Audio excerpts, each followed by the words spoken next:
Hello, मैं Ajit Kumar Jha power Pixar channel से। बिहार आज हमारा फोकस है बिहार। बिहार जो इंडिया गठबंधन का शुरुआत जहां से हुआ, जुलाई में नीतीश कुमार पूरे इंडिया गठबंधन प्लेयर्स को बुला के, तब उसका नाम इंडिया नहीं पड़ा था, तब उसको महागठबंधन कहते थे या अपोजिशन लीडर्स का गेट टुगेदर कहते थे। नीतीश कुमार ही ने शुरू किया था जुलाई 2023 में। और आज जो है बिहार में भूचाल आ गया है। 24 जनवरी को जब कर्पूरी ठाकुर जी का शताब्दी समारोह था, कर्पूरी ठाकुर याद है बिहार के बहुत ही वेल नोन मुख्यमंत्री थे जनता पार्टी के रेजिम में। 1978 से 1980 तक वो मुख्यमंत्री थे। और एक तरह से कहिएगा कि जो मंडल एजिटेशन है उसका जो है मेन जन्मदाता वो कर्पूरी ठाकुर थे।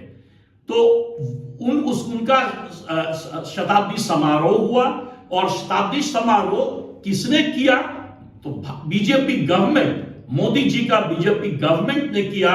और उसमें उस दिन 24 तारीख को, जो कि एक तरह से कह सकते हैं कि शांति का अफेयर होना चाहिए, वो एक रैला में बदल गया।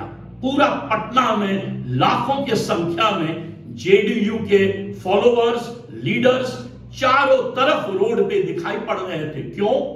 क्योंकि नीतीश कुमार ने ये डिसीजन लिया कि इंडिया गठबंधन को छोड़ के और वो एनडीए की तरफ वापस जा रहे हैं। चौथी बार नीतीश कुमार पॉलिटिकल पार्टी बदल रहे हैं, पॉलिटिकल अलायंस बदल रहे हैं। आपको याद है पहले जब वो शुरू किए थे अपनी राजनीति तो बीजेपी के साथ 2005 में, और उसके बाद जो है 2015 का जब चुनाव आने वाला था असेंबली का, तो वो कूद के लालू जी के साथ आ गए थे। और फिर दोबारा जो है वो भाजपा में गए। और अब ये जो है चौथी बार होगा जब नीतीश कुमार वापस जा रहे हैं एनडीए फोल्ड में। ये पहला सवाल, क्यों कर रहे हैं नीतीश कुमार? क्यों छोड़ के, जब ये एक तरह से कहिए कि इंडिया गठबंधन का भार संभाल रहे थे, वो क्यों छोड़ के मझधार में चले जा रहे हैं भाजपा की ओर, एनडीए की ओर? क्या मिलने वाला है नीतीश जी को? और दूसरा सवाल, ये कितना बड़ा झटका है इंडिया अलायंस के लिए? पहला सवाल, क्यों जा रहे हैं नीतीश जी? कुछ लोगों का कहना है, जो नीतीश कुमार के एनिमीज हैं, कि ये तो नीतीश कुमार का चाल है, वो तो पलटू राम है, वो बार बार अपना राजनीतिक अलायंस बदलते रहते हैं। पर ये बहुत ही छिछोला एक्सप्लेनेशन है। इसके पीछे असली कारण जो है वो, उसके लिए आंकड़े देखिए बिहार का। बिहार में 40 लोकसभा सीट है।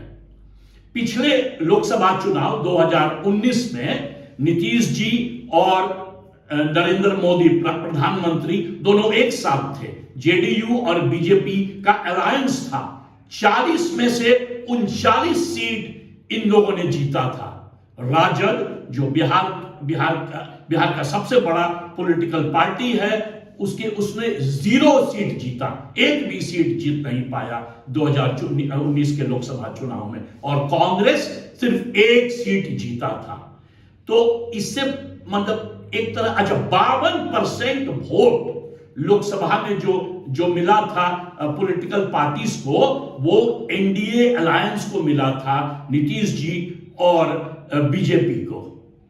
तो इससे अंदाजा लगा सकते हैं कि वो कितना बड़ा और फॉर्मिडेबल अलायंस था उस जमाने में। नीतीश जी उस समय 16 सीट जीते थे 39 में से, और भाजपा 17 सीट जीती थी। तो जब नीतीश जी लौट के आ गए इंडिया फोल्ड में और इंडिया के एक तरह से कहिएगा अलायंस को संभाले, तो उन्होंने क्लेम किया कि हम जो पिछली बार 16 सीट जीते, वो 16 सीट में हम फिर से जो है चुनाव लड़ना चाहते हैं। हम सिटिंग एमपी का टिकट नहीं काटना चाहते हैं।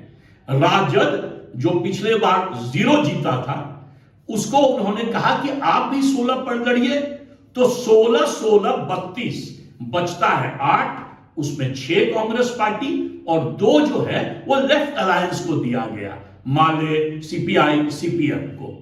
पहले यही अरेंजमेंट चल रहा था और लग रहा था कि बिहार सबसे पहले अलायंस, इंडिया अलायंस में सबसे पहले अलायंस बना चुका है और बड़ा सक्सेसफुल होगा। पर कांग्रेस जो है वो पैतरा बदल दी। कांग्रेस लगी बार्गेनिंग करने। कांग्रेस पार्टी ने कहा कि नहीं, हम तो भाई नेशनल पार्टी है, हमारा नेशनल फुटप्रिंट है, कम से कम 10 से 12 सीट 40 में से हमको चाहिए। इसी बात पर असली झगड़ा शुरू हुआ। यदि 12 सीट कांग्रेस को दे दिया जाए तो वो निकलेगा कहां से? वो उसी 16 सीट में से निकलेगा जो जेडीयू को मिल रहा है। इसका मतलब है कि जेडीयू के सिटिंग एमपीज को टिकट नहीं दिया जाए। इससे क्या होता, ये यदि किया जाता ये एक्सपेरिमेंट, तो वो सिटिंग एमपीज जो है वो पार्टी छोड़ के भाग जाते, वो रिबेल कर जाते, वो या तो भाजपा में चले जाते, नहीं तो इंडिपेंडेंट लड़ते। और इससे क्या है कि इंडिया अलायंस को झटका लगता और जेडीयू का सफाया हो जाता।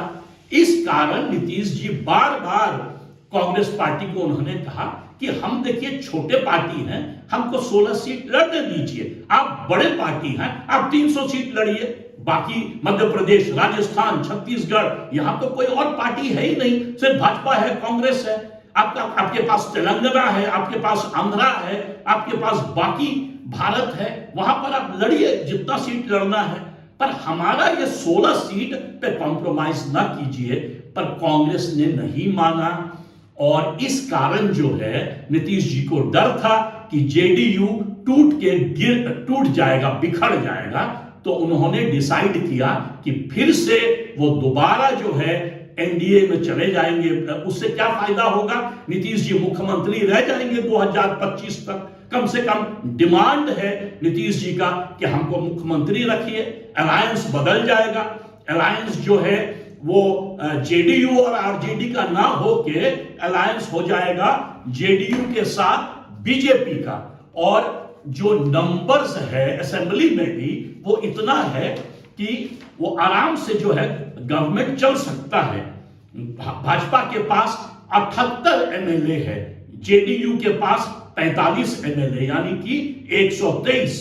243 में से 123 कंफर्टेबल मेजॉरिटी हो जाता है, तो आराम से इनका सरकार चल सकता है। दूसरा सवाल जो मैंने रेस किया था, कितना बड़ा झटका है ये इंडिया अलायंस के लिए? मेरा जवाब है कि ये इंडिया अलायंस के लिए सुसाइड है।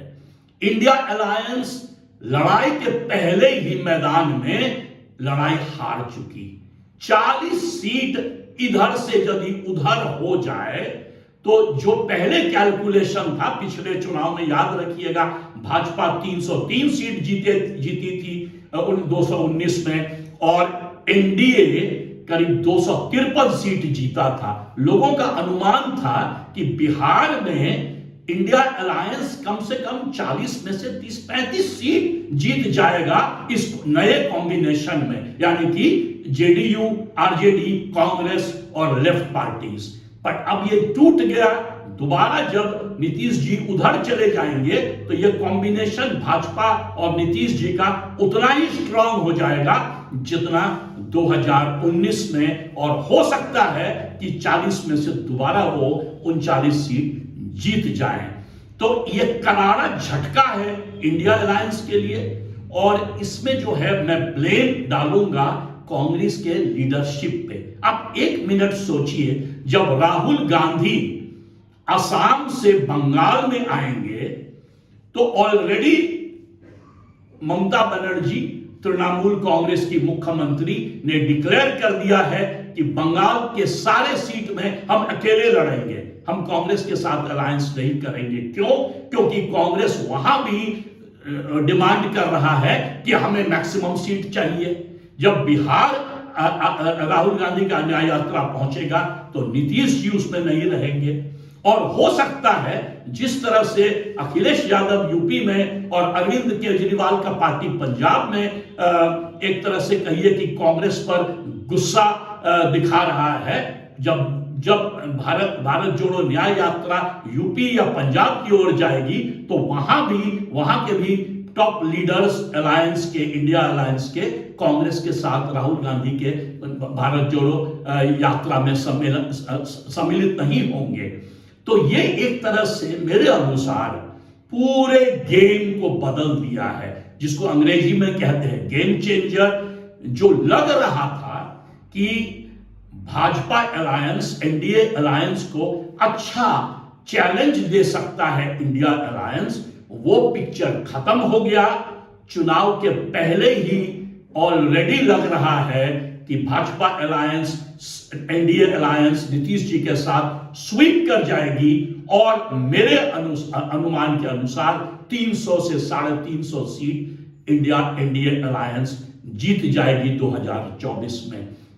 एक हफ्ते के अंदर राजनीति पलट जाता है यदि एक छोटी सी गलती किया जाए। कांग्रेस को इससे सीख लेनी चाहिए कि ये जो बिग ब्रदरली एटीट्यूड और कांग्रेस का जो एरोगेंस है कि भाई हम तो नेशनल पार्टी हैं, हम जो डिमांड करेंगे वो दीजिए, वो ना करें। और इंडिया अलायंस को एक तरह से एक पार्टी के तरह देख के कांग्रेस यदि सैक्रिफाइस नहीं करेगा तो बाकी इंडिया अलायंस भी तितर बितर हो जाएगा। बहुत बहुत शुक्रिया।